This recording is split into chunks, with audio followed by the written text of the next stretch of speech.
తాను ఎలాంటి కొత్త రాజకీయ పార్టీ స్థాపించడం లేదని ఏపీ డిప్యూటీ స్పీకర్ రఘురామకృష్ణంరాజు స్పష్టం చేశారు. సోషల్ మీడియాలో వస్తున్న ప్రచారాలలో ఎలాంటి నిజం లేదని కొట్టిపారేశారు. కూటమి ప్రభుత్వంతో పాటు టీడీపీలో సంతోషంగా ఉన్నాను అన్నారు. సీఎం చంద్రబాబు నాయుడుతో మంచి సంబంధాలు ఉన్నాయని పేర్కొంటూ ప్రభుత్వ బలోపేతానికి కట్టుబడి పని చేస్తారని తెలిపారు.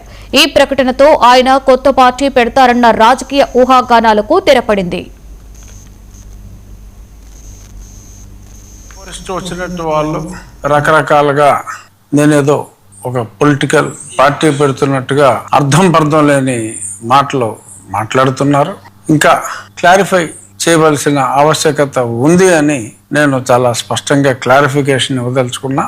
కేవలం ప్రజలు, ముఖ్యంగా ఒక దేవాలయాల విషయంలో కావచ్చు, నేను పడిన ఏవైతే కొన్ని ఇబ్బందులు ఉన్నాయో, ఫేక్ ఎస్సీ కేసులు కావచ్చు, అలాగే ఇంకొన్ని రాజ్యాంగబద్ధంగా కొన్ని నియమ నిబంధనలు, చట్టాలలో క్లారిటీ ఉన్నప్పటికీ కూడా మరి దాన్ని అనుసరించని చాలా విషయాలు ఉండొచ్చు. అలాగే ప్రజలకు సంబంధించిన ఇంకొన్ని ఇబ్బందులు, న్యాయపరమైన ఇబ్బందులు నాకు వచ్చినవి చాలామందికి రావచ్చు. అటువంటి వాటిల పరిష్కారం కోసం ముఖ్యంగా న్యాయస్థానాల్లో పరిష్కారాలకి సూచనలు చేయటం, ఎవరిష్టం వచ్చినట్టు వాళ్ళు రకరకాలుగా నేనేదో ఒక పొలిటికల్ పార్టీ పెడుతున్నట్టుగా అర్థం లేని మాటలు మాట్లాడుతున్నారు.